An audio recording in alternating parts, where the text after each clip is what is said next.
Magandang gabi mga mahal. Pasensya na kung natagalan ng aking update dahil meron pong importanteng inasikaso. Anyway, narito na po ang karugtong ng ating kwento. Maagang nagising ang lahat para sa paghahanda sa kaarawan ni Fiera. Parehong hindi pumasok si Laura at Mera para tumulong sa pag-decorate at pag-set up ng mga tables at upuan sa malawak na lawn. Si Fiera naman ay ayaw pumasok dahil birthday niya at gusto lang manood sa kanilang mag-decorate. Pero hindi pumayag si Alfir. To cover it up, he told his daughter to invite all her classmates to celebrate her birthday. And the idea seems to excite her, which convinced her to go to school. Alfir also filed a leave for a day so he could focus on preparing everything for his daughter's birthday party. Hindi naman na sila nahirapan sa paghanda o pagluto ng mga pagkain dahil nagpa-cater na si Alfir. Ang ginawa na lang ni Laura ay ang ice cream cake ng paborito ni Fiera. What else do you need? Biglang sulpot na si Kiyos. Dala-dala ang iba pang tablecloth na nakasilid sa isang plastic. Give me that. Inablot ni Mera mula kay Kiyos ang plastic at inilabas ang iba pang tablecloth na aayusin na ni Laura. We need some flower vase, each table, and some artificial flowers. Are they in the storage room? Napatango naman si Kiyos. I'll go get them. Ani nito at tinalikuran sila. Nag-away ba kayo? Tanong ni Laura nang napansing hindi maipinta ang mukha ni Mera habang kaharap kanina si Kiyos. Napailing si Mera. No, it's just that his face irritates me. Bahaglang natawa si Laura nang may maisip. Red days ba ate? Sumimangot na lang si Mera bilang pagkumpirma sa tanong niya. Is everything all right here? Biglang sulpot naman ni Alfir, kaya sandaling napatigil si Laura sa ginagawang pag-ayos ng tablecloth. Done setting up the stage. I might as well help here. Basa na ng pawis si Alfir nang buhati nito ang isang pabilog na lamesa at inilipat sa isang pwesto. Kinuha rin nito ang isang pink tablecloth at inilatag sa ibabaw ng lamesa. Is the sun too hot to make you blush like that? Your face crimsoned.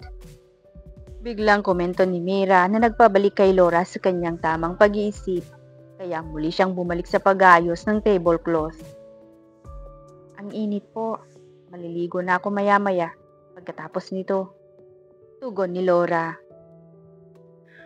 Me too. I feel so sticky all over. My sweat keeps trickling down. Pagsang-ayon ni Mera. Let's finish up. I guess everything all set now. We should prepare ourselves for the party. We don't have much time. Ani Alfir. How about the food? Mera asked. Don't worry. The catering service will be here in no time. Tugon ni Alfir. Flowers and vases are here. Ani Kiyos habang buhat-buhat ang isang malaking box. Nilatag niya yon sa lupa. Kaya pagkatapos ni Laura sa pag-aayos at paglalatag ng tablecloth ay inilagay naman nila ang mga vase at artificial flowers sa ibabaw ng bawat lamesa. I'm done here. I'll head in first. Ani Mera. Tapos na rin si Laura pero naglibot muna siya para masigurado nga maayos at kumpleto na ang lahat. What do you think about the setup? Biglang sulpot ni Alfir sa tabi ni Laura. Muling pinasadahan ni Laura ang paligid. Girlish and bloomy. I think the girls would like this, especially Faith. I've noticed she loves pink very much. Napatango naman si Alfir. Well, most girls love pink. They were exposed to that color since infant, I guess. Siguro nga, kahit ako, Gusto ko rin ng pink. Sang-ayon ni Laura. Maybe that's why my daughter likes you. She can see similarities between you two. Komento ni Alfir. Napangiti naman si Laura. Normal lang naman magkaparehas ang favorite color. Right. That's why I prepared pink clothes for everyone. You may go to your room and check the clothes I prepared for you. Ani Alfir at bahagyang napangiti na napamangha naman si Laura. Iba talaga ang epekto ng ngiti nito sa kanya. Natutuwa din siya dahil pakiramdam niya ay napasaya niya ang taong mahirap pasayahin. It feels like an achievement for her to make him smile. By what you mean for everyone? Does that include you? Tanong ni Laura at napangiti na rin. Alfir shrugged. I'm not sure if I'd look good in pink. I believe you look good in everything. Komento ni Laura, trying to picture out Alfir in pink clothes. Mas lumapad ang ngiti ni Alfir at tumango sa sinabi niya. I'll see you later then. Napatango naman si Laura at nagpaalam na rin para pumasok na sa mansyon at mag-ayos para sa kaarawan ni Fiera. Nang makapasok siya sa kanyang silid, ay nadatnan niyang nakapatong sa kanyang kama ang damit na tinutukoy ni Alfir. At may katabi pa itong box.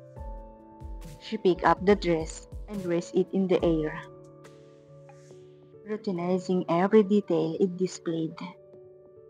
And Laura felt enamored by its beauty.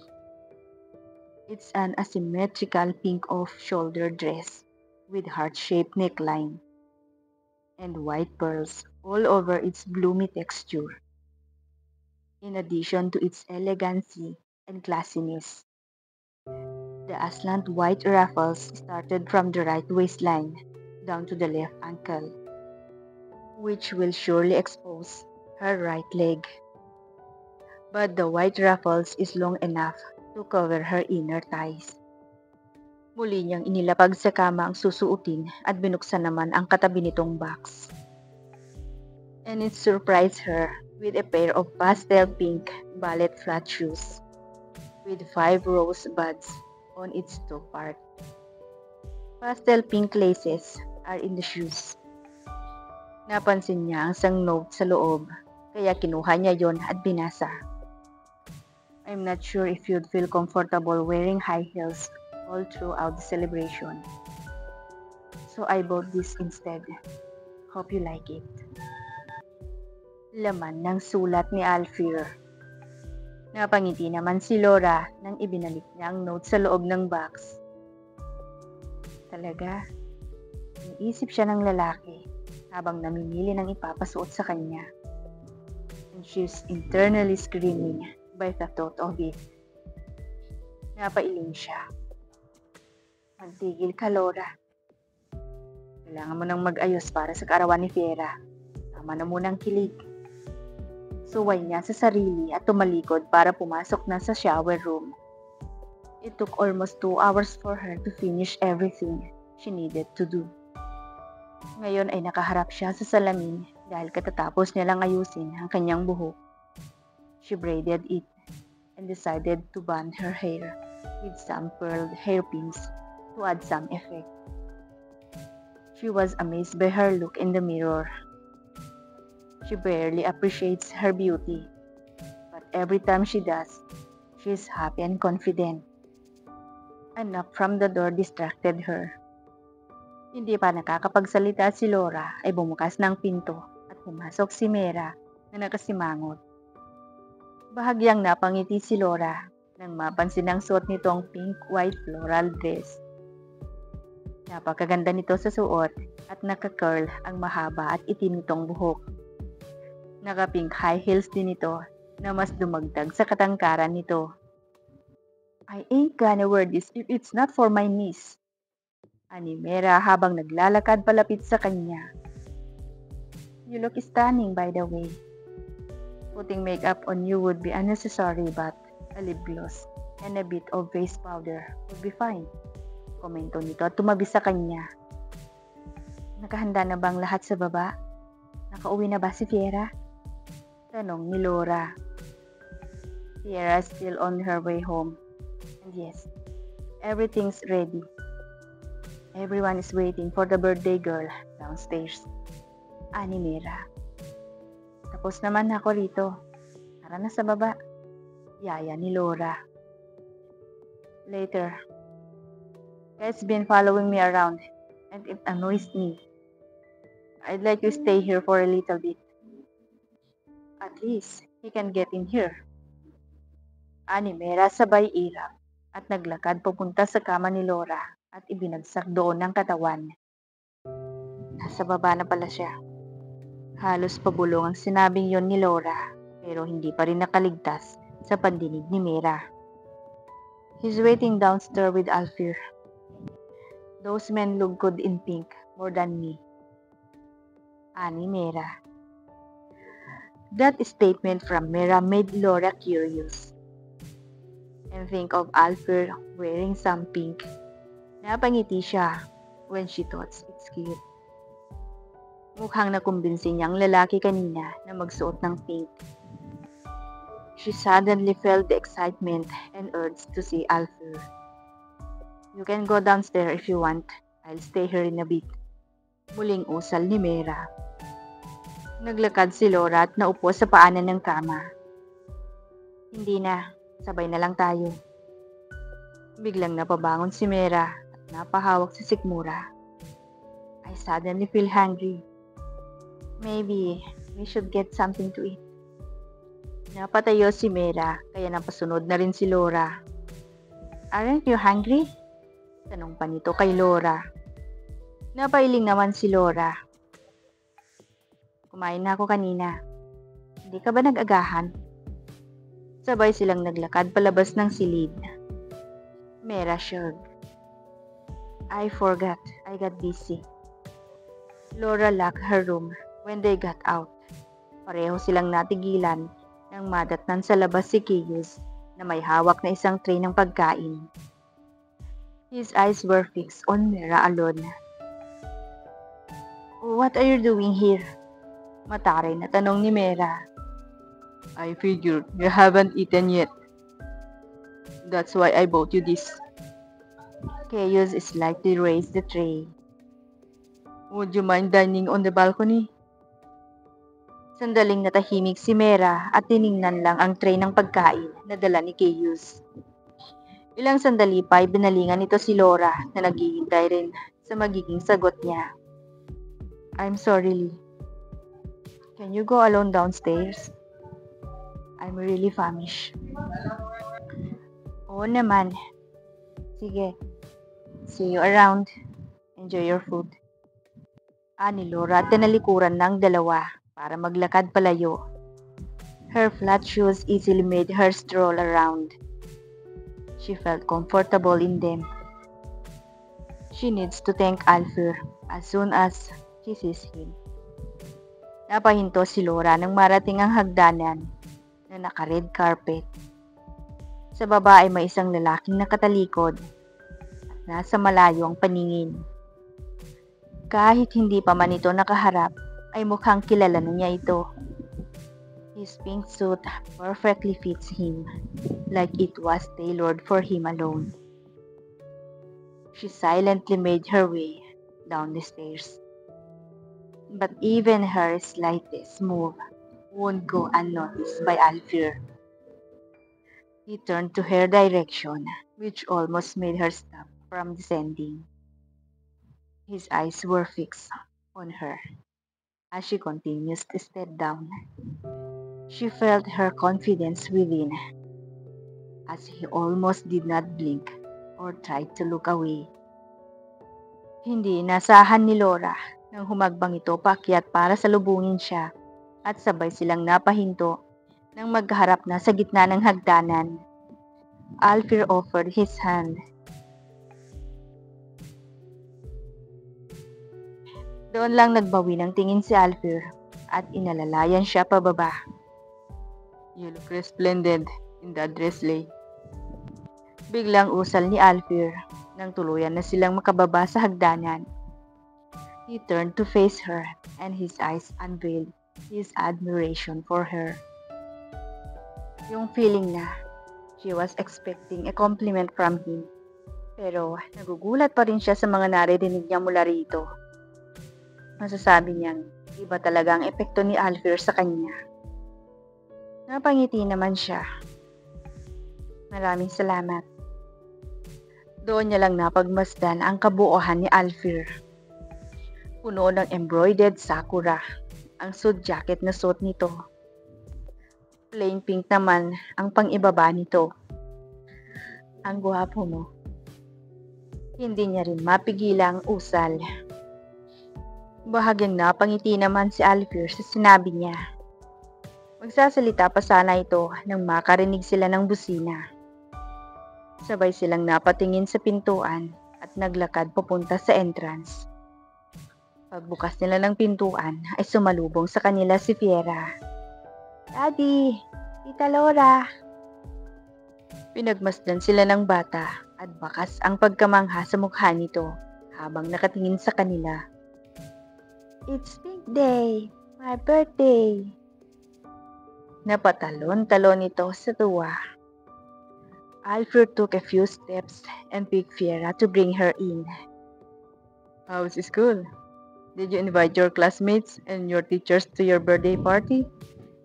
Tanong ni Alfred habang naglalakad pabalik sa loob. Yes, I did. They will come here soon, so I need to change into my pink dress. Fiera said in excitement. Tita Laura, you look like a queen and Daddy looks like a king. And we need our crowns. You will have yours later.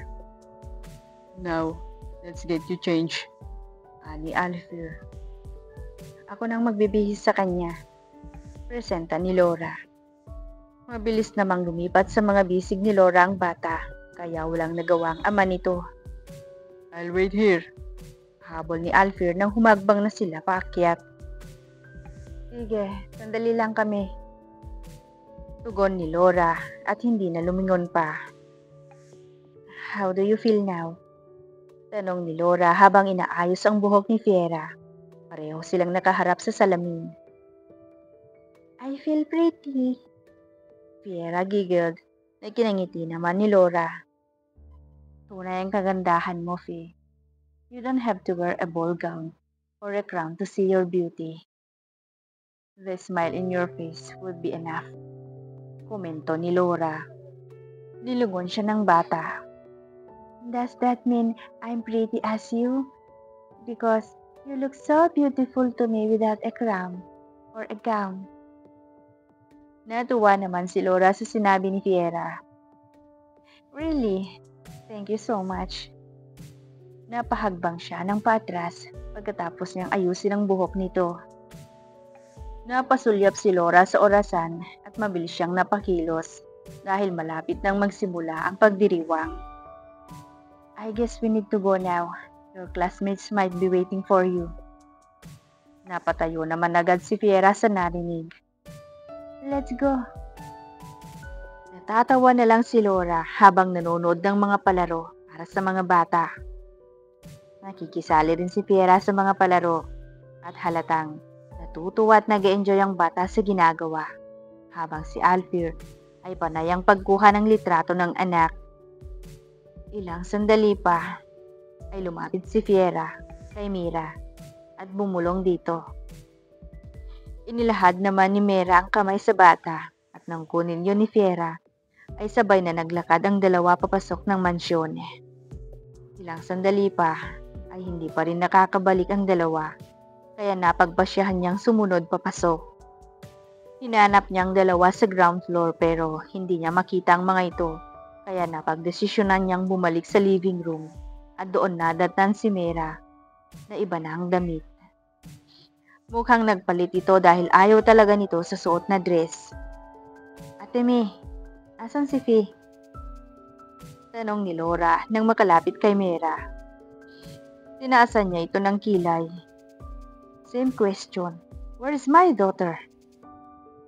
Balik tanong nito sa kanya na ikinatigil niya. Muli niyang pinasadahan ng tingin ang kaharap. Kamukhang kamukha ito ni Mera, pero ibang kulay ng buhok nito at iba rin manamit. Hindi kaya... Tita Laura! Sabay silang napatingala sa hagdanan at naroon ang pareho nilang hinahanap. Si Mera hawak-hawak pa rin si Fiera. Dahan-dahan niyang ibinalik ang paningin sa kaharap. Kung ganon, ikaw si Lyra. Halos pabulong ng tanong ni Laura sa kaharap. None other than Lyra Blaine, Mera's twin sister, Alfier's ex-girlfriend, and Fiera's mother. It's nice to meet you. Ano ang mangyayari sa pagbabalik ni Lyra? Abangan ang karugtong.